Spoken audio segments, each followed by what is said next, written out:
Good morning from the old shop. Today I was going to, and I am going to, give you a little tour of the back garden here. Now, I haven't done anything to pretty it up, especially for this video at all. It's exactly as it is, and it does need lots doing, just to tidy up what's here, let alone make some improvements on what I've been doing earlier in the summer.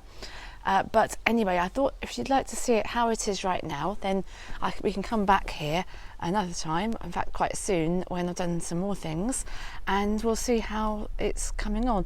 And I'd welcome any suggestions, because there are certain things about it that I really want to make some big changes to. I've been quite inspired by certain ideas, which we'll come on to later on. And so yes, I'd welcome any input. But without further ado, we'll have a little look around and see how things are just right now in early September. So to start, and I'll tell you all the sort of pitfalls as well. To start with, as you can see down below the bay tree here, there's a lot of ground elder. And to start with, when I was first here, I was sort of worried by all that. But I've learnt to embrace the ground elder. It's not a problem. It's just covering ground perfectly happily, has very pretty white flowers, and I'm not worried by it. Basically, it's not going to be that kind of garden, so that's a good start, to not be worried about something that I started off by being worried about. Over the last year, I don't think I've ever really shown this back garden. I've had this trellis put up between this house and next door, which as things grow up it is going to be a real benefit. At the moment, the only things really growing up it fully are beans, which obviously are not permanent, but they're doing beautifully. As you can see, they love it, so it gives a lovely indication of the possibilities. Got a couple of fruit trees here to be planted, which will happen very soon, maybe even today, and a rowan tree, which is very spindly, but I love it. It's just in the border here. I don't know whether I shall end up moving it. I had this path laid as well this year, so things have been done. And also another thing is, I had this compost heap made out of all the old wood here, some pallets, wood and floorboards and so on. So I'm really pleased with that. I've always wanted a compost, well, I've always had a compost heap, but I've always wanted one since I've been here. So this is fantastic. And also this little tree here is a hawthorn, and I did buy these they were on sale because they were kind of spindly and end of season, but I think they're going to be fine. They're going to be absolutely fine. And there's some willow here which has been healed in, waiting to go out since, I don't know, January or something, so I'm not quite sure where I'm going to put that yet. Probably not where it is right now. It might even get moved today. I keep saying things are going to happen today. We shall see. And there have been some lovely sweet peas. I was really quite pleased with my little wigwams. So I made from hazel sticks from the woods here on the heath. I don't know whether to show you everything along all the beds, because it's not that exciting now. There's marigolds with mildew. So a lot of things I've taken out now, but I have put in some new seeds for the winter. So I've got some perpetual spinach and some kale going on there, and some other things which I've actually forgotten what I put in now over here, but I'll know when they come up, so that's all right. There are things that should be okay over the winter anyway. And I shall also probably put some more kale in, because that's a lovely thing to have. The tomato plants are doing really well, although I haven't had a lot of tomatoes yet. Oh, a little bird just flew right by my ankle. I don't know what that was. Beans have more or less finished, but I'm saving some of the seeds. They're lovely beans, actually, really lovely French beans, or they have been, had loads of beans from them. But yeah, I'm letting some of them dry off now to save the seed. And fennel, which I haven't harvested yet.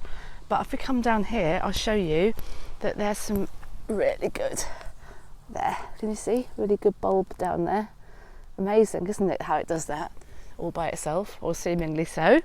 And flowers on this side, which I took out, but there's some everlastings there, which I've again harvested quite a few of them. The ones that are left are a bit too far open to harvest. They're really nice. I've enjoyed growing those. They came from Grace Alexander Flowers, who I'd really recommend for her seeds. And here we've had potatoes. Now these were lovely because they've been free food, because they were just old potatoes that I'd left they'd sprouted anyway, and I left them for ages and ages even after that, and they dried right out and were left outside. But I've put them in and it's been really, really good. And carrots have also been really good, although really twisted because I put them in little tiny clumps and they all plaited round each other. But I was really pleased they did anything at all, to be honest. I didn't think they would from their little egg box start. And I put chives among them, which I was kindly given, the chive plants, and that's supposed to stop the carrot fly, which I think it did, but at least I didn't get carrot fly as far as I know. Along the border here, which really needs a lot of weeding and sorting, but just to show you what's here at the moment anyway, there's lovely hydrangea, a couple of hydrangeas that I'm hoping will get nice and big, and also some fruit, a black currant and a couple of red currants, rhubarb and a josterberry, which I had never heard of josterberry, but it's a cross between, here it is, it's had all its leaves eaten by something earlier, but it's making up for it, it's coming back now thankfully. It grows into a kind of tree rather than just a little shrub like a blackcurrant, and it's crossed between a blackcurrant and a gooseberry.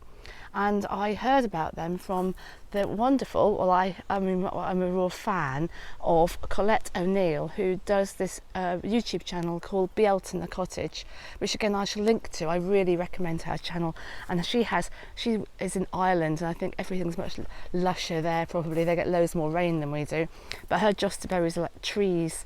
And also I've only bought one of these things because you can take lots of cuttings from them and get lots more, which is what I need to do. I need to think about ways of maximising the plants for not much money, basically. So that should be great. Oh, what else can I show you? The hedge is thickening up. I've got lots of new native plants in there this year, which are starting to grow. And I replanted this elder, which is looking really happy. So my shadow's in there, but it shows it's really me, I suppose. And the hedge was already here, the privet and holly, but it's thickened up. Cut the top of it a couple of times and it's thickened up, and the plants down at the bottom should fill in the gaps, which is a very useful thing for it. This is a pear tree, I'll just step back, which has just been planted not long ago. And also most of these trees that have had clematis planted grow up, and you can see that one's flowering. This is a funny old thing, but it's come by itself, so I'll just show you it. I looked it up and it's called a shoefly plant. See this? And it's just a weed, as they would say, but it's just come by itself, and apparently the reason you find this happening is because the seed is often put into bird seed mixes. So therefore I guess a bird had eaten some and it landed up in the garden. So I'll show you one of the little seed pods, because you can dry them in the same way as you dry, here it is, as you dry Chinese lanterns. So I shall let that be, and I shall do that come the right time of year. Loads of weeds here. I've got to work out how to deal with this, but that's something to come on to. A plant here, I have no idea what that is, might be a teasel maybe, but there's no teasels on it, or a burdock. It's something that's come up anyway. I shall let it be to see what happens with it. And here, this is where I'm making some comfrey feed, which they say keep it well away from the house, it smells awful, but I put it under the neighbour's window. Shh. But anyway, it's I can't smell it, so I don't think it's that bad. And here's the sweet corn patch. Well, it's called the Three Sisters, this method where you've got sweet corn growing with a squash and beans, and they all kind of complement each other and grow together, which I haven't really had. And I put marigolds around the edge, hopefully to deter pests. I haven't really had I haven't really had anything from the beans or the squash. I don't know whether that'll come to anything now either. I had to put a new one in because the old one didn't survive. But the sweet corn, which I haven't started eating but should do, look at that. There's lots of cobs like that. That's probably the biggest. But it looks to me as if that would be ready to have a go at. So if I do, I shall show you that as well. Not today, but soon. And also, I made these beds here, which are just temporary beds in the bare ground, really, just with cardboard and compost on top, just for this year.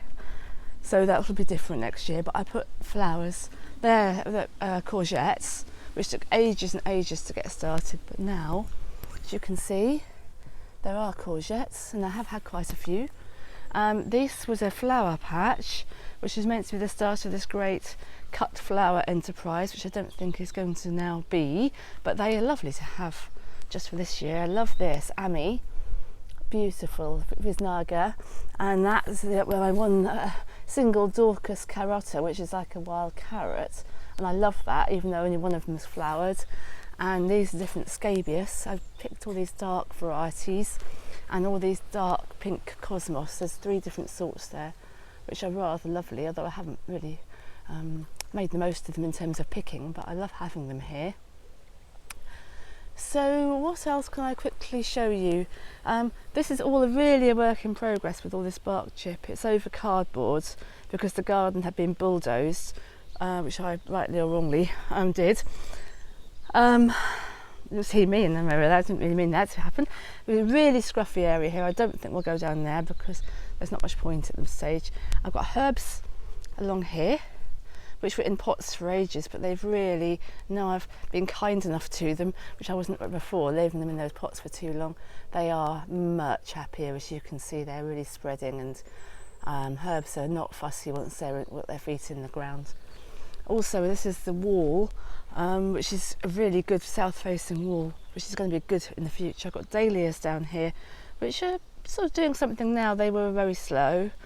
And I've got a pear tree and a plum tree against the wall, and lots of tomato plants, which I was lucky enough to be given, and a fig there, which is just currently in a cardboard box, but I'll work out how to deal with that fig tree as in the fullness of time.